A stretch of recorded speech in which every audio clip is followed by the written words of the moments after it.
Les tableaux qui parlent, une série de podcasts par Francis Rousseau.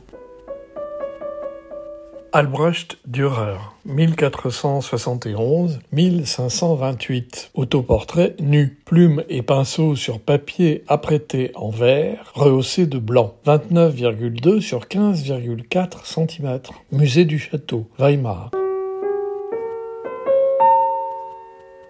Ceci est un autoportrait d'Albrecht Dürer. Et oui, c'est ainsi que l'on appelait les selfies dans l'ancien monde. Autoportrait ne signifiant pas portrait en voiture, mais portrait de soi-même. Ah bon, mais pourquoi ça? Eh bien, parce que auto ne signifie pas, comme le laisseraient croire les 350 premiers résultats de recherche de Google, voiture, mais comme le dit clairement le 351e résultat, soi-même, du grec autos. Et Google, toujours fin, de donner l'exemple suivant à la pluie de son dire, le petit pois est autogame, ce qui veut dire qu'il pratique l'autofécondation. Ah bon, ben ça je ne savais pas, alors. Il en a de la chance, le petit pois. On a toujours besoin d'un petit pois chez soi. Bref, pour en revenir au selfie d'Albrecht, celui-ci est historique. Non pas parce qu'il est le premier de l'histoire de l'art, ni même le premier de Dürer, qui se peignit beaucoup de l'adolescence jusqu'à la vieillesse, mais parce que c'est bel et bien le premier autoportrait où un peintre se représente nu. Oh mon Dieu! D'où l'air de chien battu de notre Albrecht, qui apparaissant ici en tenue d'Adam, dans le simple appareil de la force de son âge, s'affuble du regard de quelqu'un qui est en train de faire une bêtise. Ne pas oublier que c'est le peintre lui-même qui se peint en se regardant dans le miroir. Ne pas oublier non plus que la peinture de soi-même comme sujet principal d'un tableau, faite à l'époque de Dürer, figure d'avant-garde. Il y participe d'ailleurs activement, puisqu'il est le premier, après Jean von Eyck en 1436 et Filippino Lippi en 1454, à se dessiner, dès l'âge de 13 ans, en 1484, sur une simple feuille de parchemin.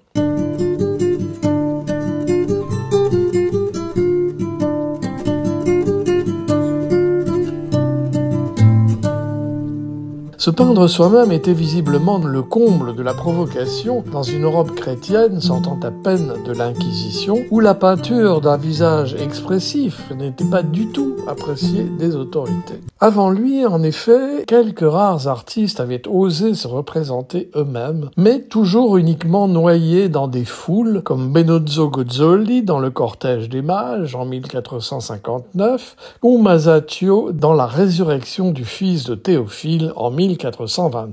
Mais voilà que Dürer, après s'être représenté une première fois adolescent, semble ne plus pouvoir s'empêcher de peindre sa propre image. On le retrouve ainsi 10 ans plus tard, en 1493, dans Portrait de l'artiste tenant un chardon, visible au musée du Louvre. Puis à nouveau, en 1498, dans Autoportrait au gant, visible au musée du Prado. Puis, en 1500, en sosie de Jésus-Christ, dans Autoportrait à l'âge de 28 ans, portant un manteau avec col en fourrure, visible à l'Alte Pinakothek de Munich.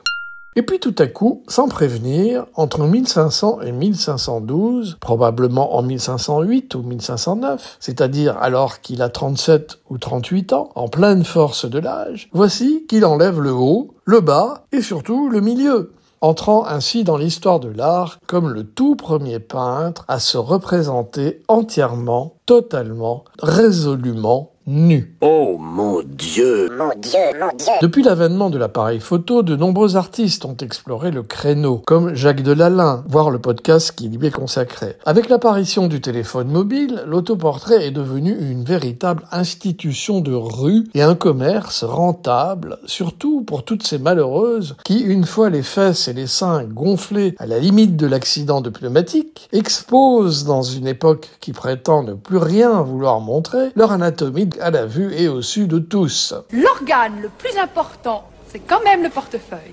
Alors, à quoi bon vous tourmenter inutilement? Si votre portefeuille est sain, tout ira bien. S'il est malade, allez vous faire foutre.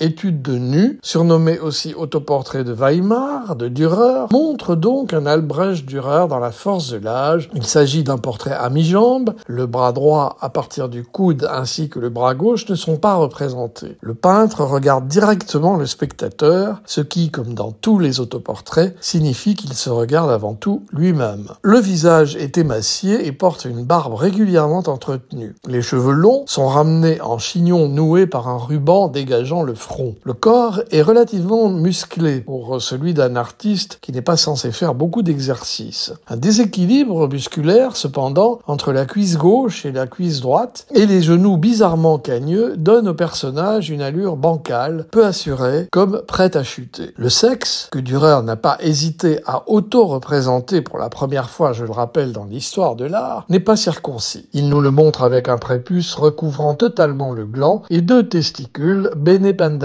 selon la célèbre formule vaticane.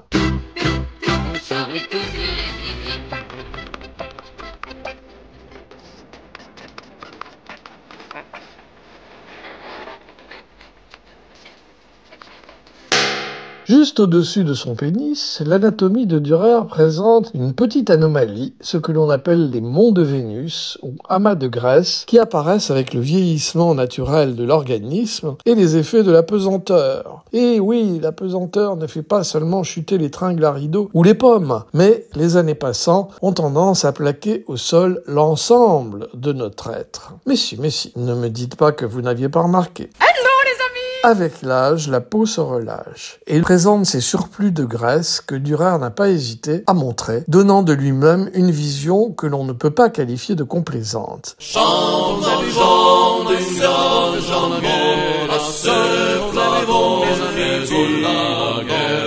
La dizaine d'autoportraits isolés que Dürer a réalisés, sans compter ceux où il se représente dans une foule ou en compagnie, permettent sans doute de mieux saisir sa personnalité. Mais c'est dans celui-ci, quelquefois considéré comme son dernier, qu'il est possible de le connaître le mieux. Dans son histoire de l'art, Élie Faure soulignait quant à lui avec justesse que Dürer est une sorte de Christ savant qui cherche le salut du monde dans une étude acharnée de ses propres aspects. Pour cette liberté et cette vérité du corps, pour cette victoire contre l'obscurantisme, capté avec une sobriété humaniste intemporelle, que Dürer soit remercié à l'infini, car dans ce domaine, rien n'est jamais acquis.